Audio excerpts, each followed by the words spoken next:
নমস্কার সবাইকে, কেমন আছেন জানাবেন আপনারা। আমাদের বাড়িতে রথ উৎসব উপলক্ষে প্যান্ডেল করা হয়েছে।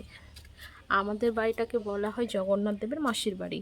এখানে কন্টিনিউ 8 দিন ধরে জগন্নাথ দেবের পুজো হবে।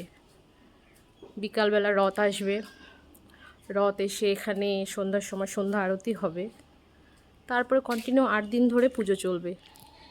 তার জন্য আপনাদের একটু প্যান্ডেলটা দেখিয়ে দিই আমাদের বাড়ির। এই যে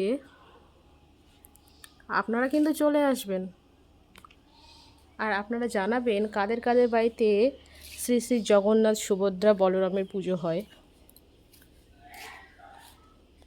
এই জায়গাটা রথে এসে টানা 8 দিন থাকবে, পুজো হবে, আনন্দ হবে, আপনাদের সব কিছু শেয়ার করব।